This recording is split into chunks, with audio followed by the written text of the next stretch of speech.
कोई मेरे साथ ऐसा हुआ होता तो मैं बुरा मानता, सबके साथ ऐसा हुआ है तो सबके साथ होता है।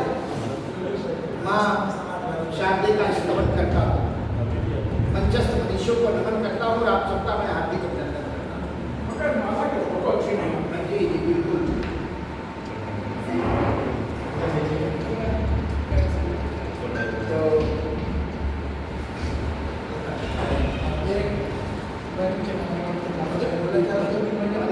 डबल माला पहना है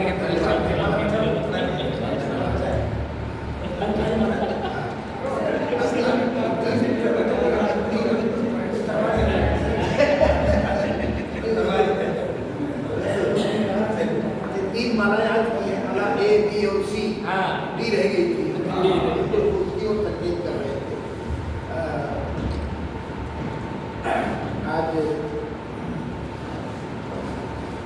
काव्य संता की इस कविगोष्ठी के सम्मानित अध्यक्ष आदरणीय नरेंद्र भूषण जी, विशिष्ट अतिथि वाजपेयी हुए और आदरणीय मोदी जी, नरेंद्र भूषण जी है वो है भय ही नहीं। नरेंद्र भूषण जी हैं तो है भय ही नहीं। क्या पढ़ूंगा ये पहले से तय ही नहीं, क्या पढ़ूंगा ये पहले से तय ही नहीं।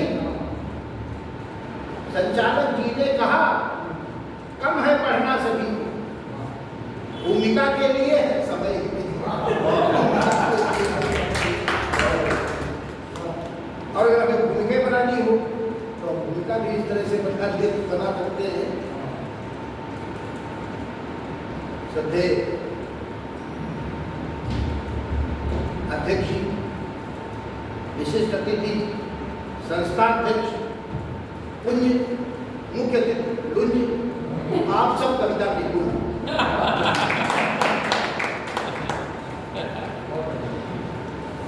कविता से नाता निभाने आ गए, कविता से नाता निभाने आ गए, भावना मन की सुनाने आ गए। हम नहीं आए यहाँ कवि गोष्ठी में, काव्य संता में नहाने आ गए।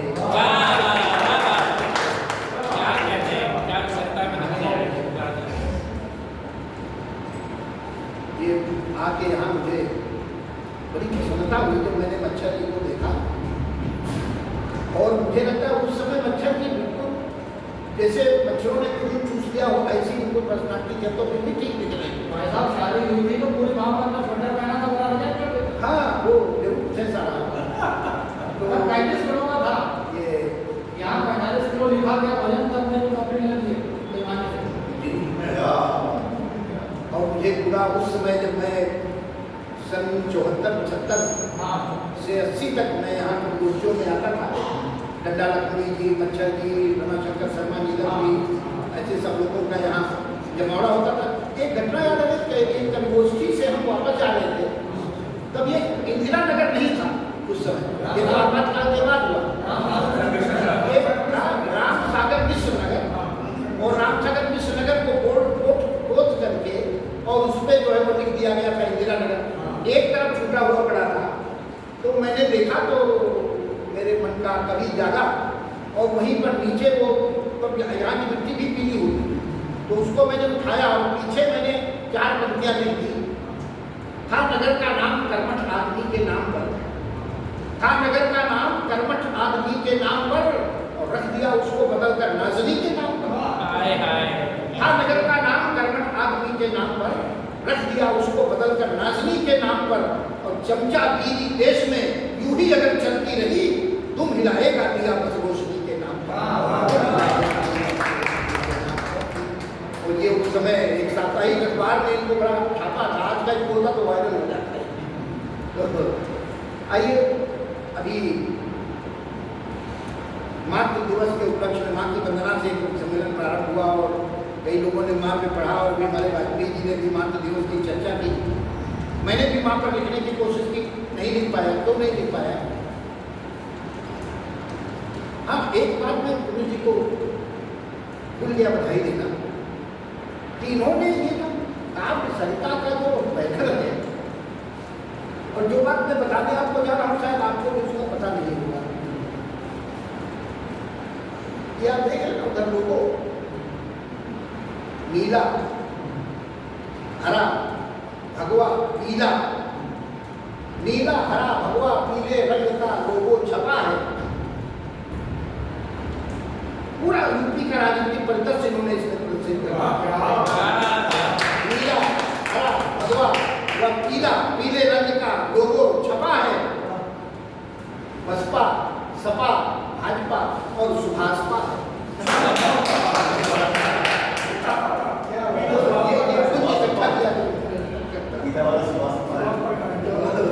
पीला वाला सुभाषपा का है, उसका क्या नाम होता है?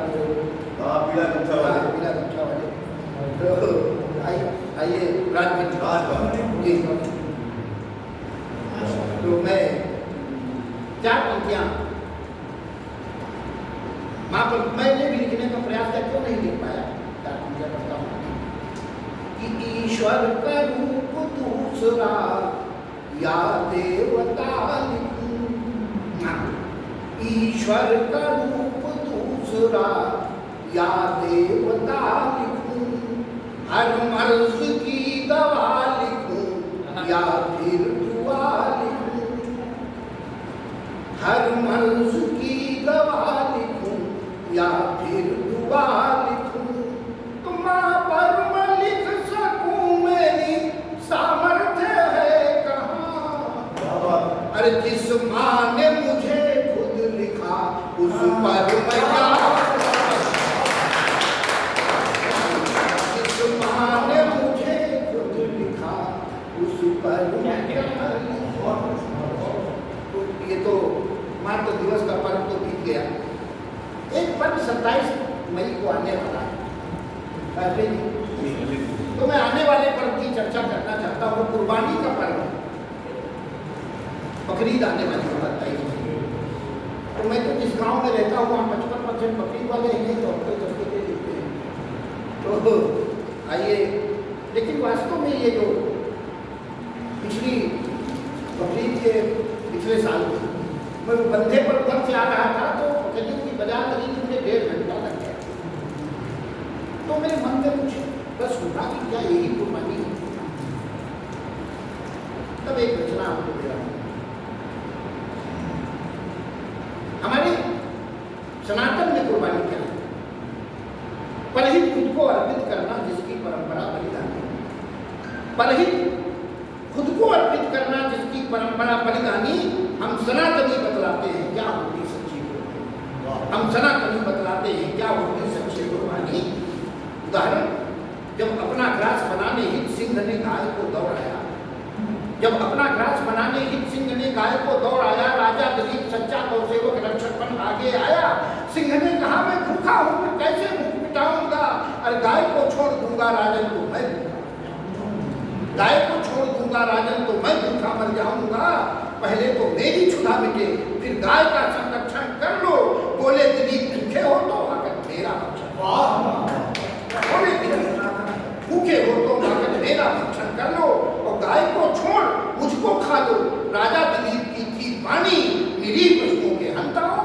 ये होती सच्ची कुर्बानी, ये होती सच्ची कुर्बानी। दूसरा उदाहरण, मारने हेतु जब एक कबूतर को दौड़ाने लगा बाज, मारने हेतु जब एक कबूतर को दौड़ाने लगा बाज, शरणागत होकर गया कबूतर बोला हे शिव महाराज, मैं आया शरण आपकी हूँ, अपना लो हे महाराज मुझे। आपने नहीं रक्षा की तो खा जाएगा ये बाज मुझे, आपने नहीं रक्षा की तो खा जाएगा या बाज मुझे। तब बोला बाज क्षुधित हूँ कैसे अपनी क्षुधा मिटाऊंगा। महाराज कबूतर दो मुझको मैं इसे मार कर खाऊंगा, महाराज कबूतर दो मुझको मैं इसे मार कर खाऊंगा। शिव बोले जांग का मांस काट कर देता इसको खाओ तुम, छोड़ दो कबूतर मेरी जान के मांस से जुदा मिटाओ, छोड़ दो कबूतर मेरी जान के मांस से जुदा मिटाओ तुम। दे दिया काट कर मांस जान का की न जरा आना कानी, निरीह पशुओं के हंताओ। ये होगी सच्ची। एक और उदाहरण देखिए, धरती दहली जब वृत्तासुर के भीषण अत्याचारों से देवता तलक हो गए, निकल जब उसके प्रबल प्रहारों से,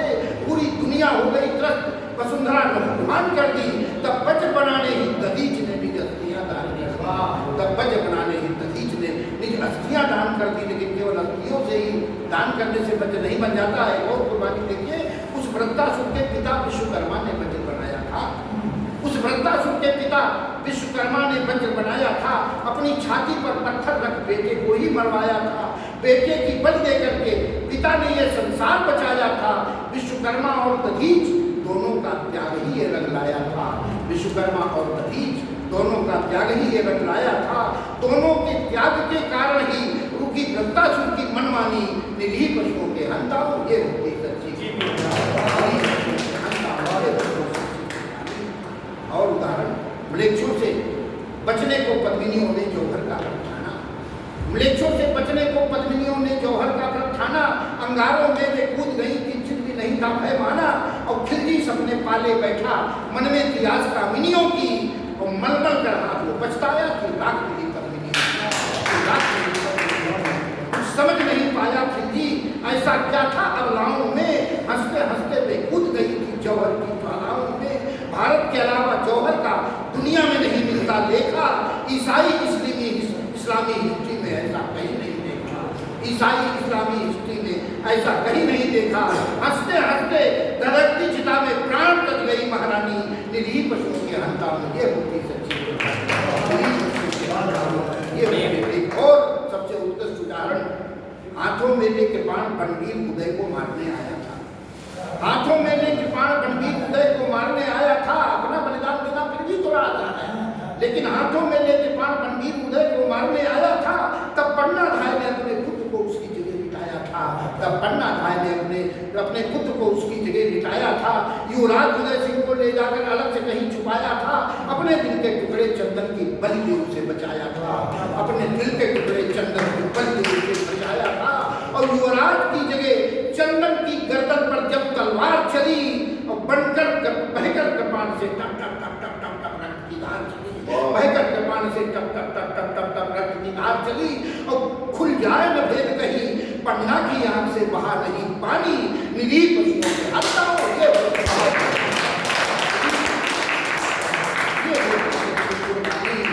एक और उदाहरण, औरंगजेब ने 2 बेटे चमकौर युद्ध में मरवाया। 2 बेटे शेष बचे थे तो उनको भी था बंदी बनवाया। गुरु गोविंद सिंह के 2 दुगमहे लाल दीवार में चुनवाए। इस्लाम के वे तुरंत फेरिए, बिल्कुल तरस नहीं खाए। बोला वजीर खां कलमा पढ़ लो जान बख्श दी जाएगी। बोला वजीर खां कलमा पढ़ लो जान बख्श दी जाएगी। बच्चे बोले तन को चुन लो आत्मा नहीं मर पाएगी। बच्चे बोले तन को चुन लो आत्मा नहीं मर पाएगी। इस्लाम कबूला नहीं, मृत्यु की हंसा हंस कर की अगवानी, निरीह पशुओं के हंताओं। ये होती सच्ची कुर्बानी। और अंत में कई बलिदानों में एक साथ समेटा नहीं तो कविता बड़ी लंबी हो जाती। संभाजी विचलित नहीं हुए, ना मन में कुछ समझा सोचा। जब आंखें फोड़ी गई गर्म चिमटों से मांस गया नोचा। 80 वर्ष की अवस्था में थे कुंवर सिंह रण में जूझे। लक्ष्मीबाई रण में कूदी, परिणाम बिना समझे पूछे। लक्ष्मीबाई रण में कूदी, परिणाम बिना समझे पूछे। जब मंदिर के निर्माण हेतु कार सेवा का आह्वान हुआ, तब भक्तों की सेना का अयोध्या हेतु प्रस्थान हुआ। जब गोली चली राम भक्तों पर, रक्त से सरयू लाल हुई। है धरा अयोध्या की कापी, है जन्मभूमि बेहाल हुई। और आलिंगन किया मृत्यु का, राम भक्तों ने हार नहीं मानी, निरीह पशुओं के हंताओं। ये होती सच्ची कुर्बानी।